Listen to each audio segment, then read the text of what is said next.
상상해 보셨나요? 18세기 조선의 한복판에서 왕의 행차를 가로막고 커다란 징을 잇는 힘껏 두드리는 한 백성의 모습을 말이죠. 쨍하고 울려 퍼지는 징소리는 장엄한 왕의 행렬을 일순간 멈춰 세우고 모든 이의 시선을 그에게로 집중시켰을 겁니다. 길거리 한복판에서 왕에게 직접 자신의 억울한 사정을 아뢰려 했던 그 절박한 용기, 오늘날 우리로서는 쉽사리 떠올리기 어려운 기이하면서도 강렬한 풍경이 아닐 수 없습니다. 복잡한 절차와 수많은 관문을 거쳐야 겨우 민원을 제기할 수 있는 현대 사회와는 너무나도 다른 모습이죠. 과연 그 시절, 특히 조선의 영조시대에는 어떻게 이런 일이 가능했을까요? 왕에게 직접 고통을 호소하는 백성의 절규, 그 기적 같은 순간들이 어떻게 펼쳐졌을지 궁금하지 않으신가요? 이 이야기는 단순히 잊혀진 옛 제도를 넘어 조선의 왕 중 가장 백성을 아꼈다는 영조의 숨겨진 면모와 백성들의 절박한 외침이 만들어낸 드라마틱한 순간들을 통해 격쟁이라는 제도가 가진 놀라운 힘을 보여드릴 겁니다. 겉으로는 백성을 위한 통로였지만 그 이면에 숨겨진 왕의 정치적 계산과 예상치 못한 파급 효과까지 마치 미지의 역사를 탐험하는 여정처럼 흥미진진하게 따라가 보시죠. 과연 격쟁은 누구를 위한 제도였을까요? 그리고 이 독특한 소통 방식은 조선 사회에 어떤 거대한 변화의 파장을 일으켰을까요? 단순한 정보 전달을 넘어 숨겨진 진실을 파헤치는 여정에 여러분을 초대합니다. 조선시대, 억울한 일을 당해도 하소연할 곳이 마땅치 않았던 백성들의 삶은 참으로 고단하고 힘들었습니다. 지방 수령의 횡포나 탐관오리의 수탈 앞에서 힘없는 농민들과 서민들은 속수무책으로 당할 수밖에 없었죠. 그들의 목소리는 지방 관아의 높은 문턱조차 넘기 어려웠고 설령 운 좋게 상급기관에 닿는다 해도 수많은 서류와 복잡한 절차 속에서 흐지부지되기 일쑤였습니다. 때로는 한양까지 먼 길을 마다 않고 찾아와 궁궐문 앞에서 밤낮으로 통곡하며 애원했지만 거대한 걸문은 좀처럼 열리지 않았습니다. 백성들의 삶의 무게는 나날이 무거워지고 당시의 사회 시스템은 그들의 고통을 제대로 품어주지 못하는 한계를 여실히 드러내고 있었습니다.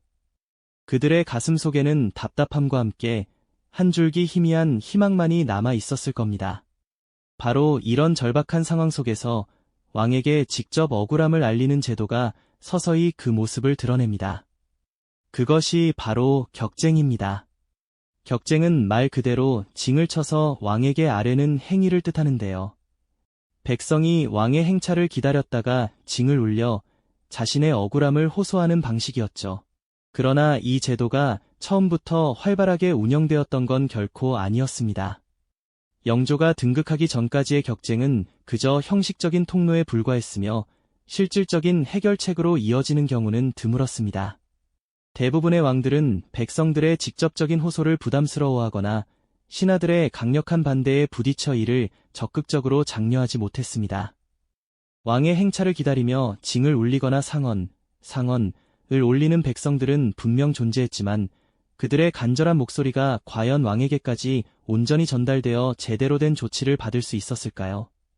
안타깝게도 대부분은 걸문 앞에서 좌절하거나 심지어는 왕의 행차를 방해했다는 죄목으로 곤장을 맞거나 옥에 갇히는 더 큰 화를 입기도 했습니다. 백성들의 절박한 애침은 거대한 궁궐의 벽에 부딪혀 공허한 메아리가 되기 일쑤였던 것이죠. 험한 산길과 강을 건너 몇 날 며칠을 걸어 한양까지 겨우 도착했지만 정작 왕의 얼굴조차 보지 못하고 돌아서야 했던 수많은 발걸음들을 상상해보세요. 그들의 고단한 여정 끝에 기다리고 있던 것은 희망이 아닌 절망뿐이었습니다. 격쟁이라는 제도는 있었지만 제대로 작동하지 못했던 암울한 시대였던 겁니다. 백성들의 연약한 목소리는 거대한 권력의 벽 앞에서 힘없이 흩어지고 말았죠. 그러나 이 모든 상황은 한왕의 등장과 함께 극적으로 변화하게 됩니다. 바로 조선 역사상 가장 오랜 기간 재위했던 영조대왕의 시대가 열리면서 말입니다. 그는 격쟁을 단순한 민원 창구가 아닌 백성과 직접 소통하는 특별하고도 강력한 통로로 만들고자 했습니다.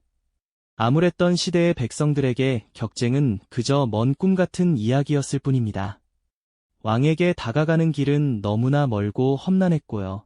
하지만 이런 절망적인 상황 속에서도 한 줄기 희망의 빛을 밝힌 이가 있었으니 바로 조선의 제21대 왕, 영조대왕이었습니다. 그는 격쟁을 단순히 형식적인 민원 절차가 아닌 백성들과 직접 만나 소통하는 특별하고도 강력한 통치 수단으로 탈바꿈시키고자 했죠. 영조대왕은 백성들의 목소리가 궐문 앞에서 좌절되는 현실을 누구보다 안타까워했습니다. 그래서 그는 격쟁을 적극적으로 장려하고 활용하는 파격적인 모습을 보여주기 시작합니다. 그의 통치 기간 동안 격쟁은 이전과는 비교할 수 없을 정도로 활성화되었고, 백성들은 더 이상 거대한 권력의 벽 앞에서 속수무책으로 무릎 꿇지 않아도 되었죠. 상상해 보십시오. 왕의 행차가 위험을 갖추고 거리를 지날 때 갑자기 어디선가 꽝 하고 징소리가 울려 퍼지는 겁니다. 모두가 숨을 죽이고 왕의 반응을 살폈을 테죠. 과거 같으면 불경죄로 끌려갔을 일이지만 영조대왕은 달랐습니다. 그는 징소리가 들리면 어가를 멈추고 직접 백성 앞으로 나아가 그들의 억울한 사연을 경청했습니다. 왕이 보위에 앉은 채 멀리서 듣는 것이 아니라 몸소 어가에서 내려와 백성의 눈을 마주하고 그들의 절박한 호소를 귀 기울여 들었다는 사실은 당시로서는 정말이지 파격적인 장면이 아닐 수 없습니다. 어쩌면 이것은 단순히 민원을 처리하는 행위를 넘어 백성들의 마음을 어루만지고 왕실에 대한 신뢰를 회복하려는 영조대왕의 깊은 뜻이 담긴 행동이었을 겁니다. 그에게 격쟁은 백성들의 고통을 직접 확인하고 나아가 지방관들의 부정부패를 감시하며 왕권을 강화하는 다면적인 통치 철학의 핵심이었으니까요.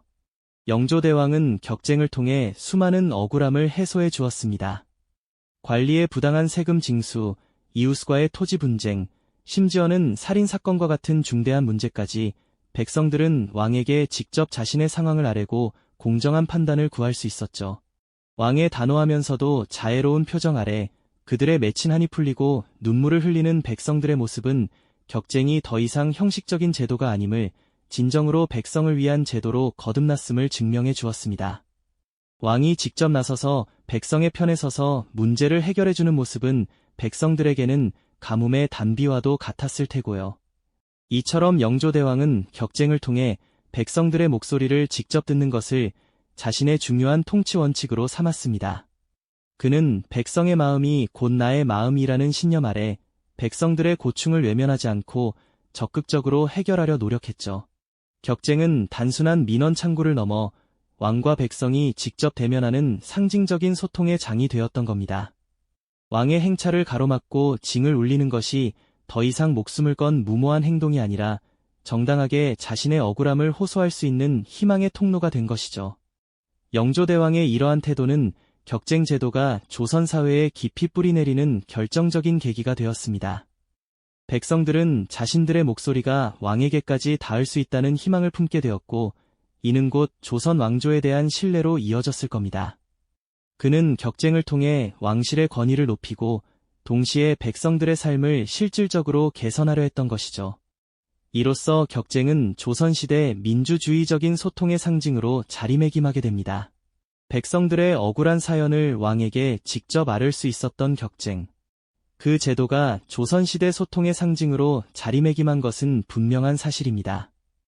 하지만 격쟁이 단순히 약한 자들의 목소리만을 담아내는 그릇은 아니었다는 점을 우리는 기억해야 할 겁니다. 오히려 격쟁은 왕권을 굳건히 하고 때로는 신하들을 견제하는 아주 날카로운 칼날과도 같았다고 볼 수 있습니다. 영조대왕은 이 격쟁을 통해 대신들의 비리를 낱낱이 파헤치고 왕실의 권위를 훼손하려는 시도를 효과적으로 막아냈습니다. 백성들의 절박한 호소를 듣는다는 명분 아래 왕은 조정의 고위 관료들이 얼마나 청렴하고 공정하게 국정을 운영하는지 혹은 얼마나 부패했는지를 실시간으로 감시할 수 있었던 셈이죠. 이것은 단순한 민원 해결의 차원을 넘어 왕이 신하들을 통제하고 국정 운영의 주도권을 확고히 쥐는 중요한 정치적 수단으로 기능했습니다. 물론 이러한 격쟁의 복잡한 정치적 속성을 모를 리 없던 이들은 이 제도를 자신들의 이익을 위해 악용하기도 했답니다. 일부 권력을 탐하는 양반 세력이나 정파들은 격쟁을 정적을 모함하거나 특정 정책에 반대하는 도구로 교묘하게 사용했죠. 멀리서 들려오는 징소리가 때로는 순수한 백성의 절규가 아니라 아주 정교하게 짜인 정치적 음모의 서곡일 수도 있었다는 겁니다. 이런 경우 격쟁은 진실을 밝히기보다 오히려 조정에 불필요한 혼란을 가중시키고 무고한 이들을 곤경에 빠뜨리는 예상치 못한 결과를 낳기도 했습니다. 가장 안타까운 것은 순수한 마음으로 억울함을 호소했던 평범한 백성들이 이런 권력 다툼에 휘말려 더 큰 고통을 겪는 일도 적지 않았다는 점입니다. 때로는 무분별한 격쟁으로 인해 행정력이 낭비되거나 격쟁을 악용한 자들 때문에 제도의 본래 신뢰성이 크게 흔들리기도 했었죠. 격쟁을 통해 문제를 해결하려다 오히려 반대파의 혹독한 보복을 받거나 거짓 고변으로 인해 죄 없는 백성이 처벌받는 비극적인 상황도 벌어졌을 것이라고 짐작해 볼 수 있습니다. 하지만 이러한 복잡하고 어두운 이면에도 불구하고 격쟁은 조선 사회의 실로 지대한 영향을 미쳤습니다. 궁궐 밖에서 울려 퍼지던 이징 소리는 단순히 한 개인의 외침을 넘어 조선이라는 국가의 통치 시스템과 백성들의 의식에 깊은 흔적을 남겼으니까요. 왕권과 신권이 팽팽하게 대립하고 미묘한 균형을 이루던 시기에 격쟁은 백성이라는 제3의 변수를 투입하여 권력의 추가 새로운 방향으로 움직이게 만들었던 겁니다. 격쟁 덕분에 대신들은 늘 백성의 시선과 왕의 예리한 감시를 의식할 수밖에 없었습니다. 자신들의 잘못된 행위나 부당한 처사가 언제든 격쟁을 통해 왕에게 보고될 수 있다는 사실은 그들에게 상당한 긴장감과 책임감을 부여했을 겁니다. 실제로 격쟁을 통해 드러난 문제점들은 새로운 법규나 정책으로 이어져 백성들의 삶을 실질적으로 개선하는 긍정적인 변화를 가져오기도 했다는 기록도 남아 있습니다. 무엇보다 격쟁은 백성들에게 자신의 목소리를 낼 수 있다는 주체적인 의식을 깊이 심어주었습니다. 비록 위험이 따르고 때로는 좌절을 맛보더라도 자신의 억울함을 직접 왕에게 호소할 수 있다는 사실은 피지배층으로서의 삶의 단순한 수능을 넘어선 능동적인 주체성을 부여하는 중요한 계기가 되었을 겁니다. 이러한 백성들의 의식 성장은 단순히 민원 해결을 넘어 조선 사회의 미래를 조금씩 변화시키는 소중한 씨앗이 되었을 것이라고 충분히 짐작해 볼 수 있습니다. 영조 이후의 왕들, 특히 개혁군주로 불리는 정조대왕 같은 분들은 격쟁의 기록들을 꼼꼼히 살피며 백성들의 고충을 깊이 헤아리고 이를 국가 통치에 적극적으로 반영하려 노력했습니다. 격쟁은 단순히 일회성 사건이나 제도가 아니라 조선 왕조의 통치 철학을 이어가는 중요한 유산이자 시대의 변화를 이끄는 원동력이 되었던 거죠. 조선이라는 큰 틀 안에서 격쟁이 남긴 발자취는 생각보다 훨씬 깊고 넓었습니다.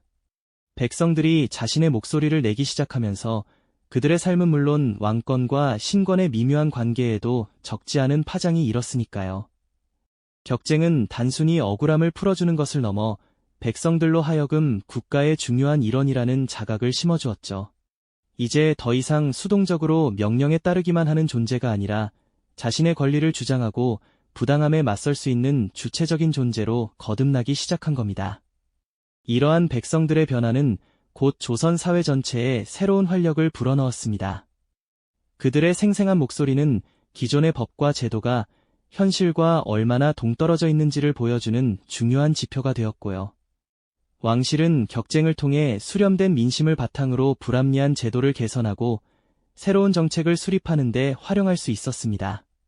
마치 땅속 깊이 뿌리 내린 나무가 물을 빨아들이듯 격쟁은 백성들의 고통과 염원을 흡수하여 조선이라는 거대한 나무를 지탱하는 힘이 되었던 셈이죠.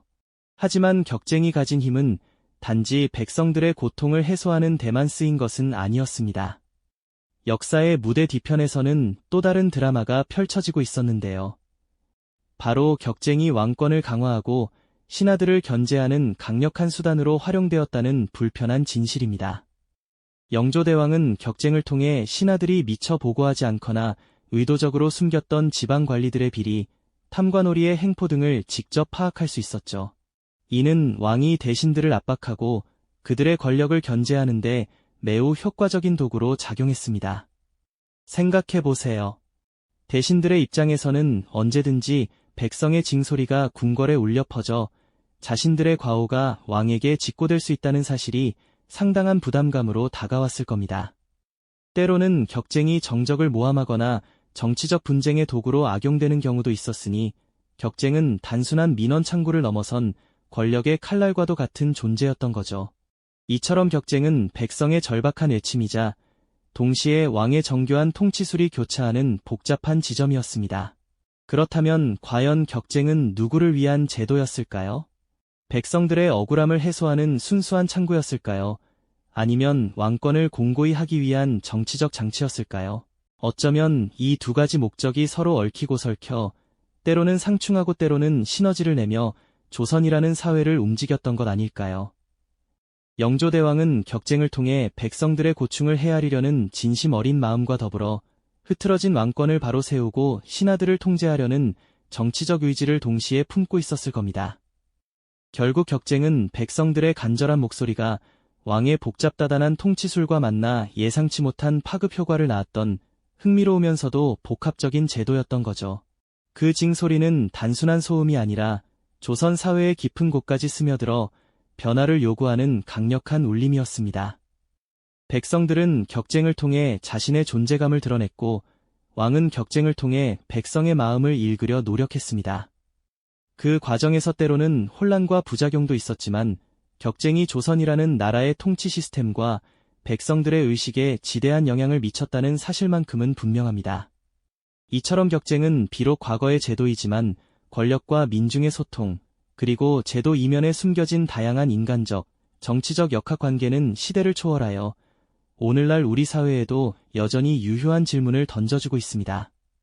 진정한 소통이란 무엇이며 제도의 본래 의도와 실제 작동 방식 사이의 괴리에서 우리는 무엇을 배울 수 있을까요?